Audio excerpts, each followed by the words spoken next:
Hey everyone, thanks for tuning in. If you're new here, consider subscribing. It really helps keep these stories coming. And while you're here, let me know in the comments where you're listening from. Now, sit back, relax, and let's get into the story.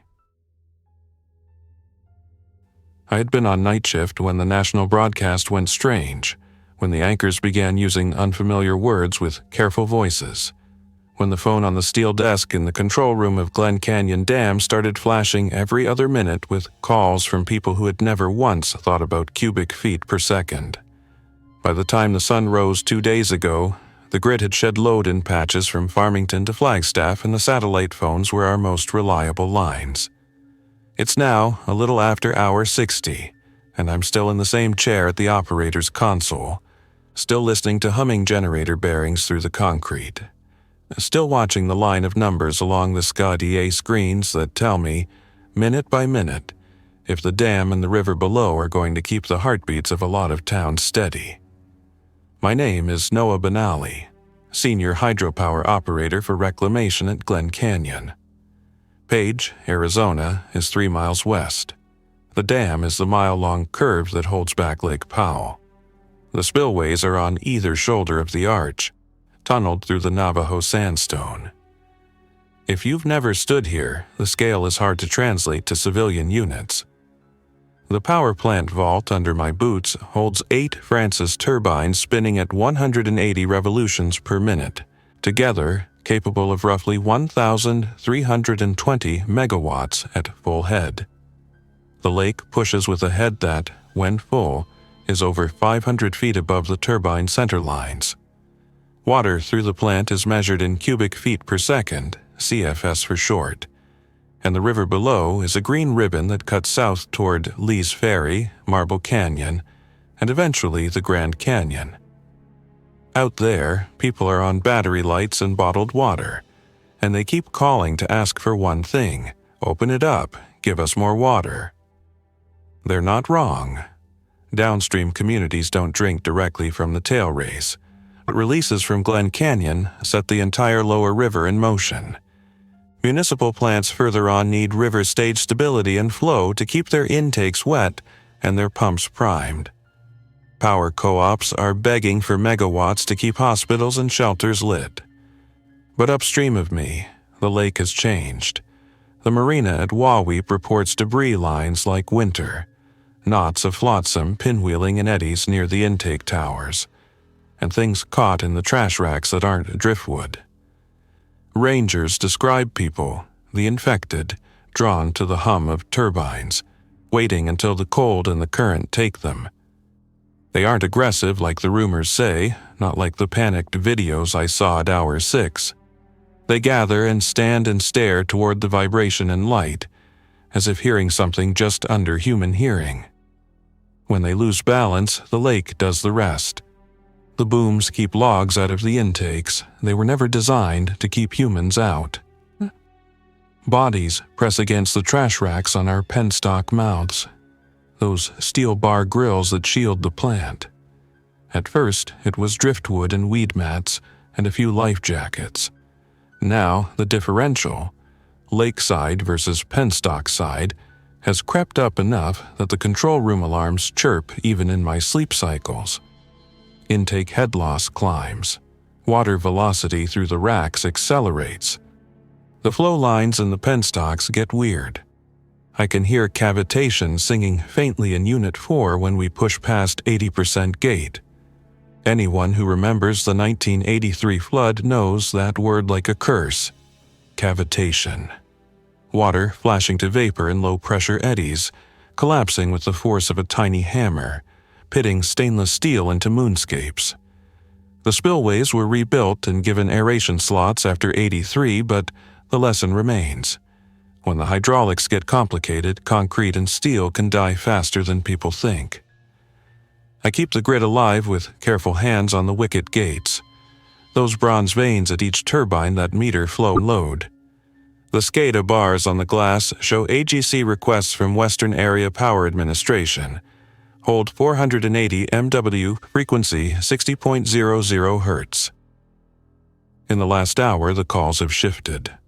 Whatever you can keep stable is what we'll take. Frequency dips to 59.72 hertz when a line trips near Montrose, then surges when a peaker station on propane catches. I feather Unit 2 down while sneaking Unit 6 up, shaping the total output like a potter, keeping our best-running machines at their sweet spots, keeping the rough-sounding ones under cavitation thresholds. Think of it like flying a plane by feel through fog, with the plane made of rock. Outside the control room windows, through the blast glass, the arch of the dam is silent country. The air above the Colorado is cool and mineral-flavored. The river outlet works. 4 bypass tubes near river level, each the diameter of a truck, could pass water if I open the guard and needle valves, sending jets out into the tailwater that roar like freight. The 2 spillway tunnels are sleeping giants. Each has a set of radial tainter gates up top and a long curve down to rejoin the river. If I opened everything, I could pass more than 100,000 CFs and make every downstream gauge jump and every river person stand and cheer. But we are not in a flood year, and that much water on a dry riverbed makes its own hazards. Bank failure, rolling boulders, undermined bridges, wrecked intakes. Worse, the spillways, even with aerators, don't like being pulsed on and off. They prefer thoughtful ramps. And the trash racks, those rastered steel teeth, are carrying a load I can't quantify from here. Clear them, and the turbines will purr, let them plug, and the plant will cough and potentially choke. At hour 61, a radio call throbs through the control room. Glen Canyon Control, this is Ranger Ellen Chu at Lee's Ferry.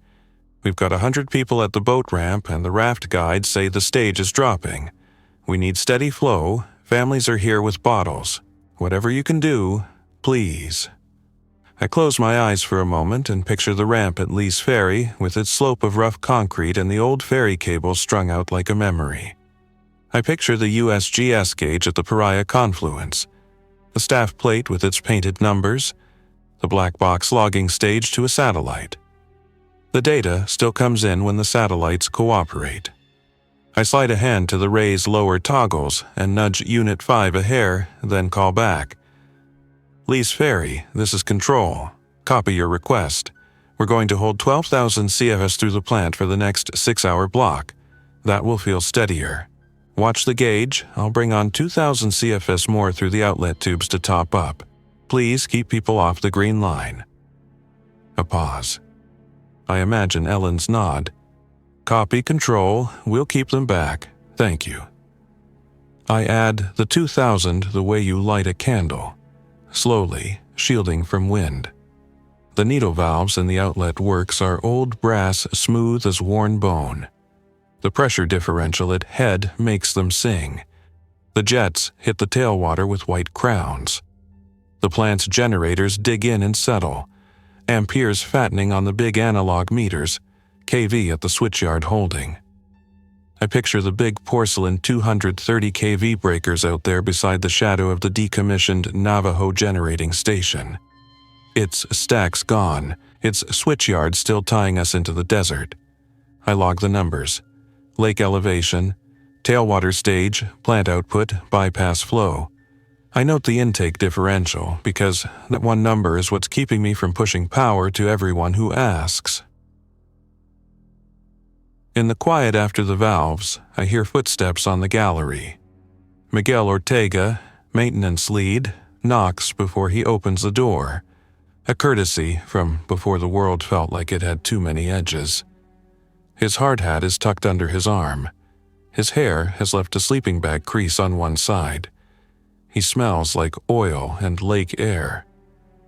There are 7 of us left on a skeleton crew.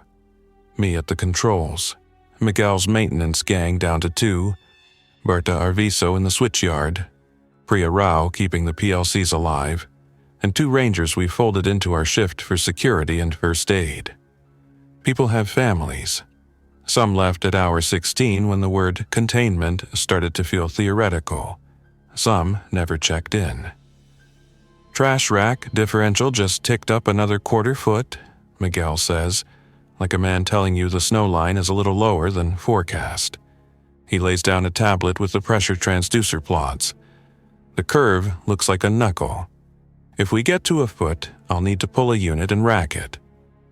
That means shutting the wicket gate, draining a penstock segment, installing the bulkhead gate with the crane, and then the trash rack rake from the gantry. I say it to make it real. He nods. Unit 4 is our rough runner. I'd choose it. But the crane only gets so far, and I'm not going out on the lake deck alone with those folks standing on the boom. We both know he means the infected. Silhouettes that stand too close to the log boom floats near the intake pier. They don't scream, they don't chant, they just stand. When one goes under, the others don't react. There are no words in the field manual for that. I reach for the white landline handset. A direct circuit to the lake deck hoist house. The line clicks, and I hear Priya before she says her name. She's been living on coffee and quiet competence since hour 1. Hoist? Priya, it's Noah. What's the status on the gantry crane? Functional. We greased the rails, wind limits are okay, power to the hoist is clean. You're thinking bulkhead? If the differential climbs to 1 foot, yes. Miguel wants Unit 4. I'll have the stop log rig ready, she says. Then, there's something else. The acoustic deterrent you asked me to wire to the lake speakers. It works, but it doesn't scatter them. They turn their heads toward it, like a cat hearing a thing in a wall. Then they stand again. Keep it ready anyway, I say. It might keep them off the maintenance catwalk if we need to rig. I hang up and look at Miguel. We share a small, wordless shrug. There's nothing to do but measure and decide and then measure again. Hour 62. The phone with the green WAPA tag trills the way it always has. The sound has not learned the new fear. Glen Canyon. This is Ken TSO WAPA dispatch. We're islanding segments of the Four Corners 230 kV loop. Can you hold 400 MW minimum for the next 2-hour block? Hospitals in Farmington and Page are on that segment. I can hold 4, I say, checking the vibration sensors and bearing temperatures on the units. I can surge to 5 for 15-minute windows if you need, but I can't go up hard until we clear intake losses. I'm seeing head loss creep in cavitation thresholds on 4 and 7. We'll take stable over big, Ken says. Frequency, look okay at your bus? 59.96 hertz and tight, I say. Switchyard breakers B2 and C1 are green. I'll reclose if anything sneezes. Appreciate you, Noah. I look up at the synchroscope, the old round one, needle steady at 12 o'clock. Everything is still normal enough to be completely surreal. At hour 63, Ranger Ellen calls back, voice smaller and tighter. Control, this is Lee's Ferry. We've got a new issue. People are still arriving. A guide just told me Marble Canyon Lodge is doing a shelter with generators and short water. There's a rumor. She stops. Even through the radio, you can hear the choice to be diplomatic. There's a rumor that you're holding back water because of folks in the lake, that the lake's not safe. I need something I can tell them. I don't do speeches, I do numbers. But people need both. I key the push to talk. Lee's Ferry, this is Control. We're managing intakes to avoid damage that would reduce flow for everyone. We are providing stable water and power. We're working a clearance plan with the maintenance crew for 1 intake rack. Once we get that clear, we'll have more room to move. Please tell folks the river will be steadier in the next hour and not to wade below the ramp. The water is cold and fast. There's a softness in her reply that makes my shoulders loosen. Copy, Control, thanks. When I hang the mic, I say to Miguel, we're going to do it. Unit 4, I'll ramp us down to 340 MW, hold outlet tubes at 2, then we go. I'll keep frequency tight around 60 hertz so Ken doesn't lose his segment. Miguel nods, then adds, We'll want Berta in the yard to spot the crane drums on the cameras. If wind gusts, I want eyes. I stab the intercom for the switch yard. Berta answers on the second chirp. Yard. Berta, this is Control. We're going to install the Unit 4 bulkhead. Can you put eyes on the hoist tracks and the lake deck? If gusts go above 25 miles per hour, you call a pause. Copy, she says. Wind at the mast is 18 steady, gusts 22. I've got the PTZ camera on the hoist rails. No movement near the catwalk yet. And Noah, Berta adds quietly, stay on the radio while they're out there. Hour 64 becomes a choreography. SCADA screens turn into a ritual. Unit 4, off in the plant control pane, gate close flickers from green to red to green as the wicket gates feather shut. The butterfly valve on the penstock hums as the hydraulic jack spins. Pressure drops. I crack the drain to lower the penstock water column enough to seat the bulkhead. Priya calls up that the bridge crane is moving. I can feel it in the floor like a cat feels the subway. I nudge units 2 and 6 up a little to keep AGC happy, keep Ken's hospitals lit, keep 100 kitchens warm enough to make soup. Hoist has the stop log. Priya says in my ear, we're over the slot. Miguel, you're clear to approach. I shift the monitor to the deck camera. Miguel and Jace, the youngest of us, a seasonal turned hero, step onto the lake deck in PFDs, helmets, and clipped tethers, each carrying a long hooked pole. They keep a respectful distance from the boom line. 10 yards beyond, 3 human silhouettes stand on the floating boom logs, balanced, completely still, all of them staring towards the dam face. Their hair and clothes are water dark, their skin the color of limestone in shade. They remind me of statues you see in European squares, serene faces that ignore pigeons, weather, crowds. Jace pauses. Miguel touches his arm and points him back to task. Acoustic deterrent on, Priya says, and a tone I can't hear rolls out across the lake. The statues on the boom turn their heads as one, like birds hearing an engine far away. They don't step closer, they don't step back. Stop log lowering, Priya announces. The crane hook line pays out. The heavy steel rectangle descends, black and glistening with lake sheen. It meets the slot with the sound I can feel in my molars. Water patterns change around the penstock mouth. Pressures equalize.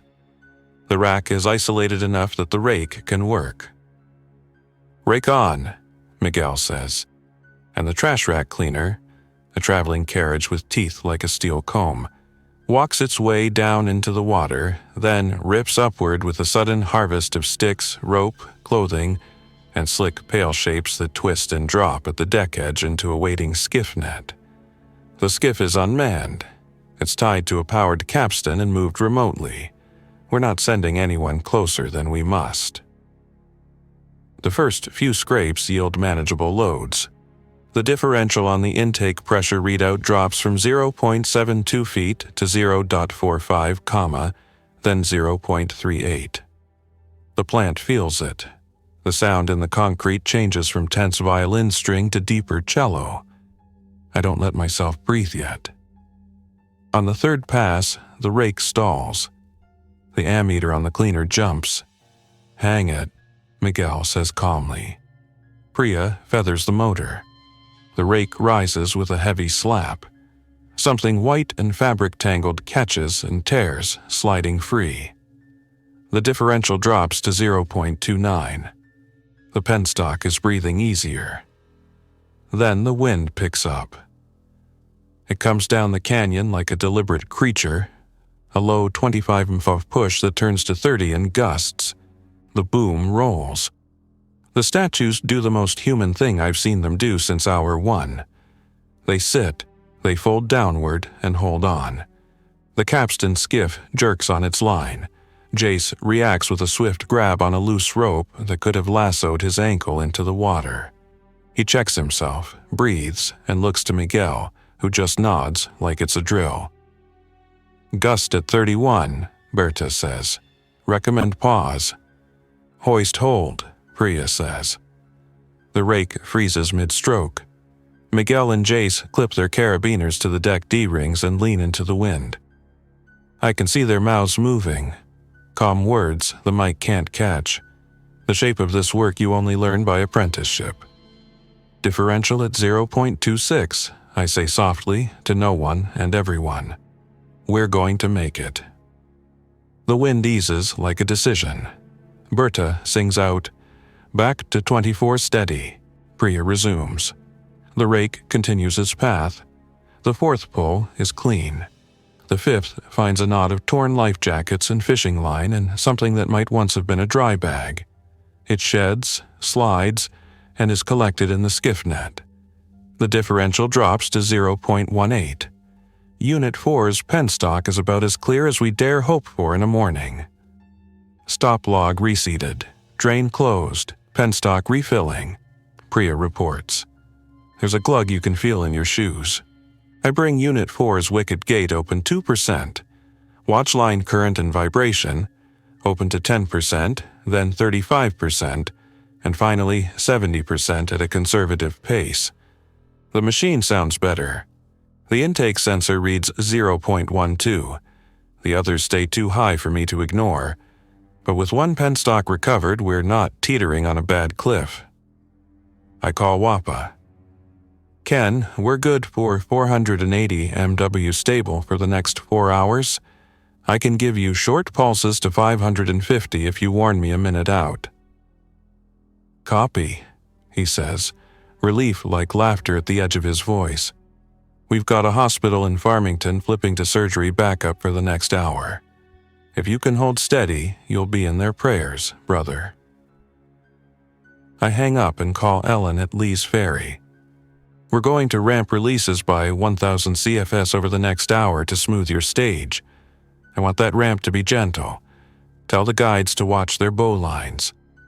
Copy, she says. They'll cheer in their quiet river way. I think I might sleep for 20 minutes. Then the sat phone rings.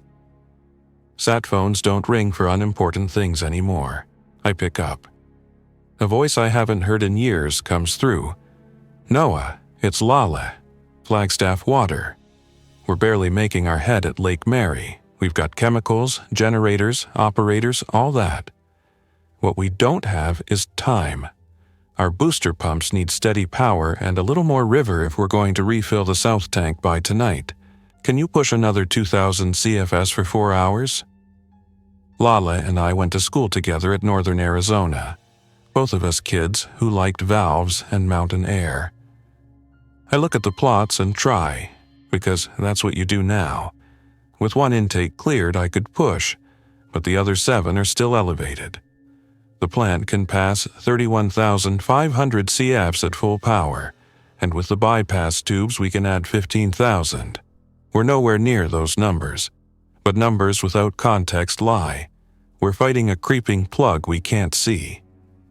Lala, I say, I can give you 1,000 more through the turbines and 500 through the bypass. If I open more on the tubes, I'll starve the turbines of head and risk pressure transients that the spillways won't like. I know it's not what you want to hear. It will help. There's a pause. It helps, she says. If you can keep the voltage tight at 230 kV, our drives won't chatter. You remember that sound? I remember, I say, smiling at a shared memory of VFDs singing like whales. I'll hold your bus. Hour 66. I do the tiny work of river keeping. I change set points at 0.1% steps to keep pressure waves from slewing through the system. I call the yard and have Berta reclose a breaker the wind tickled. I eat a peanut butter packet and drink coffee that tastes like dark cardboard. The radios keep up a pulse. The infected on the boom stay where they are, drifting a few feet one way or another, always turning toward the dam when a generator comes online and its song shifts the air. Miguel, naps on a bench with his jacket bunched under his head. His boots are still damp. He's tied the laces together and hung them from the ladder rail. Jace sits a respectful distance away, sketching the dam curve in a pocket notebook with an engineer's neat hand. Priya's voice comes from the PLC room now and then when a control module burps and she smooths it back out. Hour 68 arrives with a different kind of noise. Someone is at the visitor center lobby door, knocking with the heel of a hand. The sound transmits unsentimentally through the concrete. One of the rangers, Avery, goes to the camera monitor and zooms. 2 figures. Not infected, the stance is wrong. Tired, but alive. He keys the vestibule mic. State your business. The first person looks up at the camera. She removes a mask and her face is wind-chapped and intelligent. Dr. Yamamoto with USGS, she says. Hydraulics. We're driving the basin gauges. We lost telemetry at several stations. We have ADCP readings from Lee's Ferry and a list of things to show your operator. Please. Avery glances at me. I nod. The dam is critical infrastructure. We've kept the doors locked and the visitor center dark. But USGS are our cousins. Avery lets them into the first vestibule, holds them there while he checks temperature and eyes, performs the short ritual we've invented for safety, then escorts them one at a time into the control room. Dr. Naomi Yamamoto is compact and carries a backpack silting with dust. Her companion, Hassan El-Nouri, wears a yellow safety vest with reflective tape and a patch from the Arizona Department of Water Resources. Naomi unwraps a roll of paper like a street vendor revealing art. It's a hydrograph from Lee's Ferry plotted by hand from their ADCP and staff readings. Your 12,000 CFS base flow has been reaching us inside a 3-hour travel time, she says, tapping the wave fronts. That's okay when the river is quiet, but the side streams are surging, flash flows off desert pavement. Downstream sandbars are sloughing. If you can shape your rise over 3 hours instead of 1, we'll cut the shear stress and keep banks intact. You'll also give the guides a chance to reset moorings. I love professionals. Even exhausted, she has the voice of someone who has argued with rivers and learned to ask politely. I can do 3 hours, I say. I'll program the ramp. Hassan clears his throat. Also, there's a rumor. People in Cameron are saying the dam is going to close releases entirely because the lake is unsafe. If you have a statement we can carry, a sentence that will hold, we can tamp some panic. I give him the same sentence I gave Ellen, but I soften it and add a coda. We are managing the dam to provide safe, steady water and power. We are clearing intakes and we will continue controlled releases. We need the public to stay off the water near the dam and away from narrow riverbanks during changes in flow. It isn't poetry, but it's true. Naomi peers at the intake differential plots on my screen. Those are your trash rack sensors. Yes, I say. We've cleared one. The others are rising slowly. She taps her pencil on the desk. We had a similar problem at a smaller diversion structure on the Santa Cruz once. Algae and trash mats. We used pulsed flows to shake it loose. Would your outlet tubes generate enough surge to rattle rack faces without breaking something downstream? I think about pressure transients, water hammer, and about the bypass tube's effect on the local depression envelope. If we do it in small pulses, below the structural design head, and stagger them so we're not stacking waves, we might excite the mats without hammering the racks. We'd need to coordinate with the units so the plant doesn't see a sudden starving of head. Priya is already standing in the doorway, the shadow of a smile passing across her face like a cloud. I can write a script, she says. 0.5 meter head drop at the tube valves for 60 seconds, ramped, then recover. Start at a 30-minute period, watch differentials. We'll monitor acceleration at the intake pier with the accelerometers Miguel glommed from the spare parts shelf. Miguel opens one eye at the word glommed, grins, and closes it again. "It's not theft if it's for the river," he says to the ceiling. We set the plan. Naomi and Hassan watch the first pulse like parents at a recital. I nudge the plant flows down 2%. Priya cracks a bypass tube. The jet hum rises, then falls. The differential at Unit 5's intake drops by 0.03. At Unit 6, 0.02. At Unit 1, nothing. Then a hair. We repeat at a 45-minute beat. The numbers sag a little more. It's not a miracle, but it is movement. It means we can fight intake fouling without sending people onto the deck again until we must. Outside, the wind dies and light turns the sandstone a color I have no word for. The lake, for all its crowding and grief, is beautiful beyond argument. The statues on the boom sit. They face the same direction, attentive to the hum that holds their attention, and I feel a mixing of sadness and something like respect. I do not know what they are hearing. I only know that my job is to keep the hum clean and steady while the people who can fix this, doctors, biologists, whoever, do the bigger work. I cannot.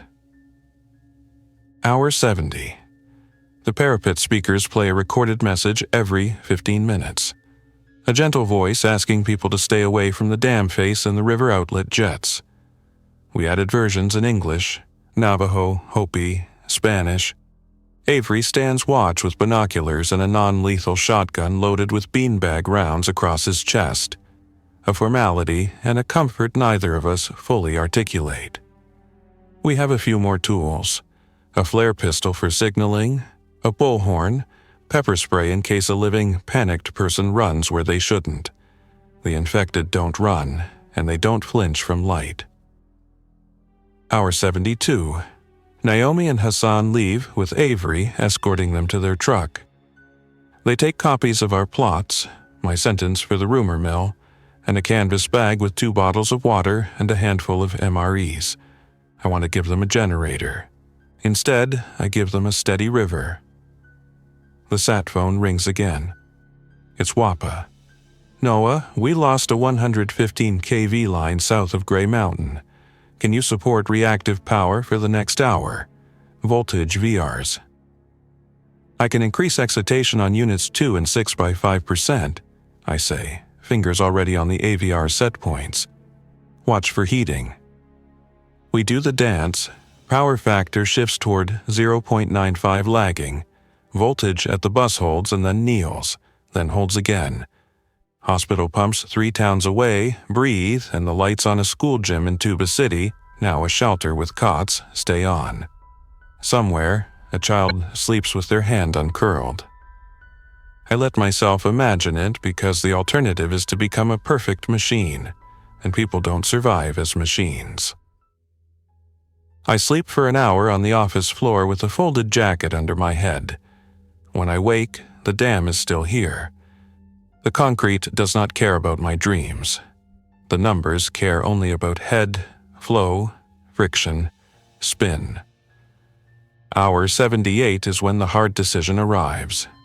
A chime, then a rising tone from the vibration monitor on Unit 7. Priya's voice is already spinning out readings. Accelerometer spike on the thrust bearing at 1.2 G. Cavitation signature at 1,500 hertz growing. Intake differential up 0.15 in 15 minutes. We've got a plug forming fast.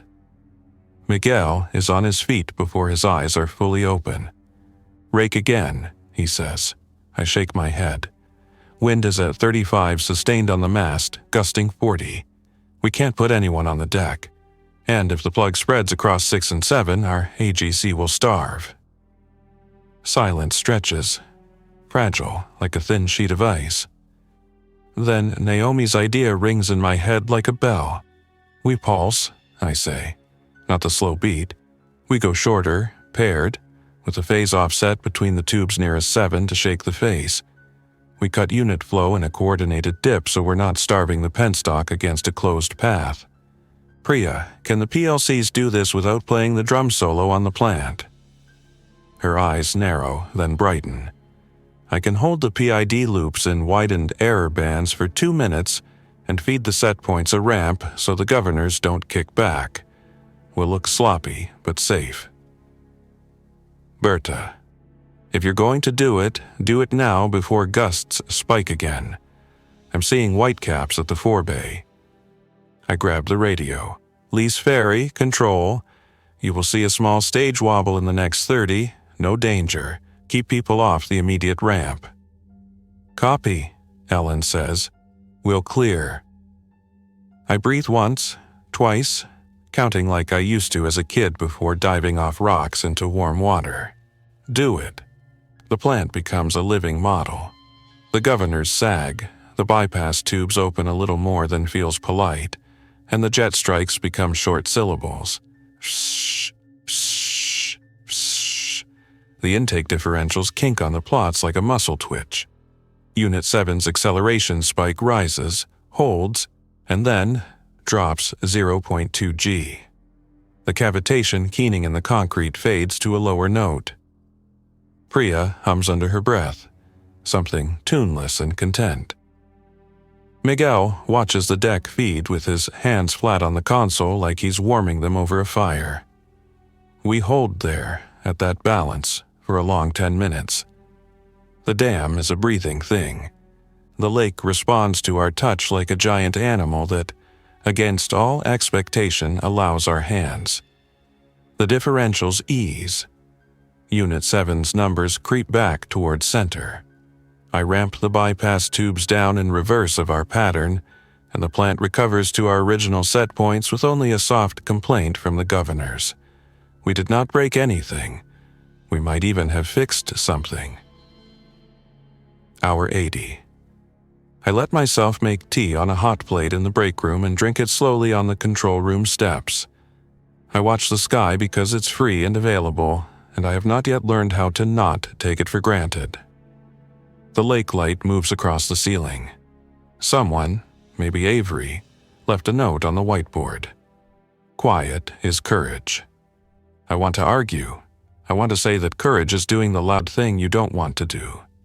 But then I think of the infected at the boom, how quiet they are, how much harm is in sound at the wrong frequency, and I say nothing. Hour 84. We get a call from Antelope Point Marina that hits my chest with a hotter fear. This is Hector Salgado, the voice says, breathless. We had a houseboat break its mooring and drift toward the intake. We snagged it with a work skiff and a pike pole, and we've got it on a leash, but we're going to need a little help nudging it clear. We see your boom line. We can ride the seam, but it would help if you gave us a gentle current to the south. I look at the map in my head. The intake tower mouths the forebay currents. The spillway pier eddies. I can open the left bypass 10% and bias flow, I say. You'll feel a nudge. Stay outboard of the white buoys. We see the statues, Hector says quietly. We won't disturb them. I do the small thing I can do and bias the bypass. On the deck camera, the houseboat, white, a rental with a name like Lake Dreamer, slides free of a gravitational metaphor. Hector and his crew never come within 50 yards of the boom or the dam face. They loop the tow south and west and let the boat ease into a protected cove. After, Hector comes on the radio again. We'll set a secondary boom north of the intake later today, he says. We have some orange oil boom sections. They aren't made for this, but they'll catch floating trash. Bless you, I say, and mean it with all the weight in the phrase. Hour 88. A line worker in Kayenta leaves a voicemail on the green phone, thanking us for stable frequency. He says the clinic is running on our 230 kV and a step down to 13.2, that babies are being born by LED headlamp, and that it's okay, they'll be fine. I save the message to play later for the crew. It will help. We are living on words like help the way farmers live on rain. Hour 90. I try to count sleep cycles and give up. The dam runs on shifts, the situation runs on need. We break the day into watches like sailors. At each changeover, I give the watch bill. Plant status, rack differentials, bypass flow, downstream requests, weather, rumors. I add a new section, public temperature. It's not a number, it's a feeling. Like the way you know a transformer is too hot by the smell of the varnish. The rumor this hour is that a convoy will try to force the dam road for a crossing. Avery and Marta, our second ranger, take the truck up top, set barricades, speak calmly to a group of 20 in 3 cars. They give what we can give: water, directions to shelters, a promise that the river will be stable and that the bridge at Page is open. Hour 92. I wake in my chair to an urgent triple chirp. It's Ellen. Control, Lee's Ferry. We've got an opportunity. An outfitter still at Marble Canyon says they can send down 2 catarafts with long-handled hooks to finesse debris off the booms near the ramp. If you can give us a short lull to bring the stage down 6 inches at the ramp, they can anchor, reach, and clean without fighting the current. We'll time it with your ramp like synchronized swimmers. I want to say no. I want to say, stay home, let the lake and gravity do it for you. But I hear a chorus of competence in Ellen's voice, a world of guides who have tied boats through tight spots and brought tourists home through afternoon gusts and managed kooks with GoPros with grace. These are river people. They do not ask for hero banners. They ask for half a foot of stage change and the courtesy of a heads up. We can give you a 6-inch drop over 45 minutes starting at top of the hour, I say. Then we'll raise it back. Keep everyone back up the ramp until the boats are in position. Copy. We'll do it clean, she says. We do it clean. The stage falls. The catarafts hiss and bump and settle. 2 guides, with names I later learn are Parker and Joe, work hooks along the boom nearest the ramp, freeing rope snarls and woven mats of reed and line and fabric. They move in that low, efficient crouch of people who've spent their lives making the hard look dull. When Parker pauses, Joe hands him a thermos. They're both wearing PFDs and helmets and clipped lines. They are the best of us. When they wave, we ramp back up. The river hugs the bank and then lifts the raft bows with a friendly palm and sends them on their way. I log the moment in the book I've started keeping in the back of the operator's log, the one about people. Hour 96. The infected on the boom are 5 now. They have arranged themselves as if by choreography, equally spaced, their faces composed. Sometimes I see a hand lift to touch a strand of hair, then settle again. They do not deter us. They do not approach. They are, weirdly, company. We speak in the control room with our indoor voices. Hour 100. Wappa calls with a different flavor of news.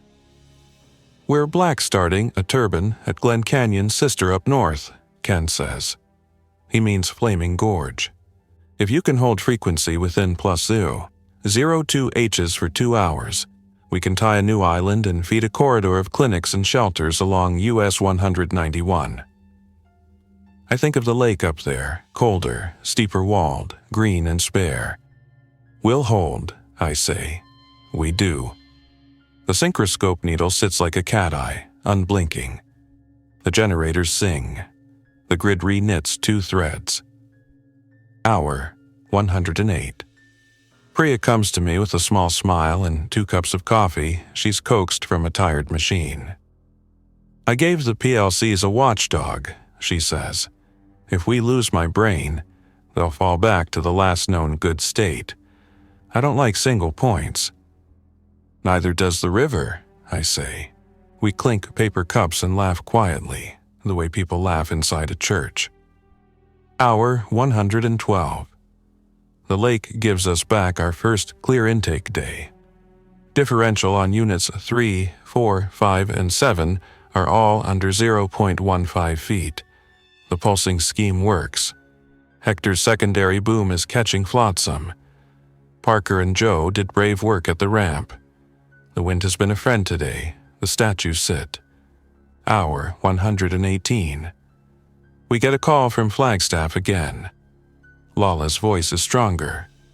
South tank is at 41%. Controls held. We shut down one booster to cool bearings, but overall we're in shape. If you can hold your current shape, we'll hit 60% by midnight. I look at the crew. We can hold, I say, and it feels like the first honest promise I've made in days.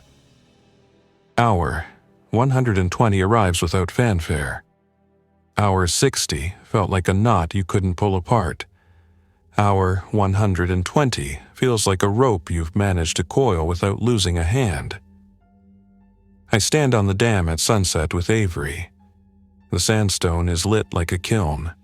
The lake is a coin. The air smells like water and warm rock dust. The statues out on the boom seem to look toward the same far ridge I am. The town of Page is a scatter of careful lights. The hospital wing is a simple rectangle of steady brightness that makes me weirdly proud. Avery lowers the binoculars. I heard a rumor, he says. We're the rumor factory, I say. Which one? That someone in Phoenix figured something out. He says. Signals. Frequencies. That the infected are drawn to certain bands and calmed by others. That someone wants to test something with our parapet speakers. I close my eyes. It fits too neatly with what we've seen. The way they turn their heads toward the hum. The way the dam's frequencies seem to align them. I am not a biologist. I know just enough to know I don't know, but I do know how to provide steady test conditions. I know how to shape a wave. Tell them we'll listen, I say. Tell them we'll give them a straight sign if they need it, or shaped noise, or a gentle chirp across bands. If it helps them not be like this, we'll play it as soft as a lullaby. Avery nods. We stand. The wind tastes like juniper. Back in the control room, I log the day in both ledgers, plant and people. The plant entry is simple: units, flows, voltages, events. The people book is longer. It holds names: Ellen, Naomi, Hassan, Ken, Berta, Priya, Miguel, Jace, Avery, Marta, Hector, Parker, Joe, Lale. It holds small notes: quiet is courage on the whiteboard, the shape of a hand holding a pike pole against wind. How the lake looked when the wind went from 31 to 24. The way a hospital must have sounded when the lights stayed on. I have been here 60 hours and 60 more. I do not know what happens at hour 180. I know what to do at hour 121. Check bearing temperatures, set AGC bounds, pulse the bypass with a careful hand, consider a short spill if we need to flex the river, and keep that frequency so tight a surgeon could cut by it. I know to watch the statues and hope the scientists call. I know to answer the phones and say true things. I know to stand on the bones of the dam and feel the lake pressing, the river pulling, and to be neither proud nor afraid of the pressure of both, only careful. Midnight. The gauges are where I put them. Wappa says thank you without using the words. The ranger on the far radio says people at the boat ramp are asleep in cars, engines off, windows cracked, wrapped in blankets. Berta changes a breaker like a woman snapping a deck of cards. Priya draws a little sine wave in the margin of my people book and labels it for later. The lake keeps its own counsel. The river goes where it is pointed with patience and force. And inside this concrete shell, among the humming of generators and the sweeter hum of human voices trying and trying again, I begin to believe that a dam is also a promise. Not that we can stop the big water forever, but that we can shape it, measure it, and share it so that more of us can get to morning. By morning, the catwalk is quiet. The statues are 4 now, then 3. One must have slipped away as the wind changed, as gentle as a person turning in sleep. We do not see a splash. We do not hear anything at all, just the steady 60 hertz that ties us to 1,000 rooms where people breathe and dream and wake to water in their lines. We will keep that hum, we will keep that river, we will keep the list of names, and for as long as we hold, both sides of the dam will live. Later that day, a convoy from Marble Canyon arrives at the overlook. They don't try to cross. They stand in the wind and look at the curve of the dam like a painting in a museum you're not sure you deserve to see. A child points at the foam jet of the outlet tube and laughs. An older man in a ball cap makes the sign of the cross. A woman with a clipboard checks a box that says "Received water today." None of them know our names. They don't need to. The hum holds them like a careful hand. We meet on the radio with Phoenix, and they send us a test tone. I do not write what happens next because it belongs to a different story, the one where sound and biology meet on a calm lake and something complicated becomes less so. I only write that we were ready to play the tone, ready to move the bypass, ready to shape the river around those tones, a heart pumping to a tempo that people smarter than me decided on. We keep our books, we keep our watches, we keep a toolbox of wrenches and coupling grease and spare O-rings, and, tucked under a towel, the single flare pistol with 2 cartridges we haven't yet had to use. We keep a map with names of places that, on this day, still have light. Page, Tuba City, Kayenta, Farmington, Marble Canyon, the clinics along US 89 and US 160, a school gym with cots and soup and a whiteboard full of names. We keep a frequency that lets us talk by wire and beam. At hour 132, when I finally lie down on the office floor and close my eyes, I do not dream of breaking. I dream of instruments steady and gauges that sit like patient birds, and a lake that, even with its quiet dead, holds us up like a long, generous hand.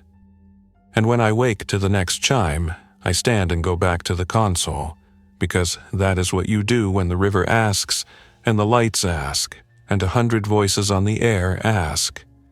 You stand, you look at the numbers, you listen to the concrete sing, and you say, "Glen Canyon Control, go ahead." Thanks for listening. If you enjoyed this story, don't forget to like and subscribe. Your support keeps these creepypastas coming. Until next time, stay alert, stay safe, and never ignore the feeling that something is watching.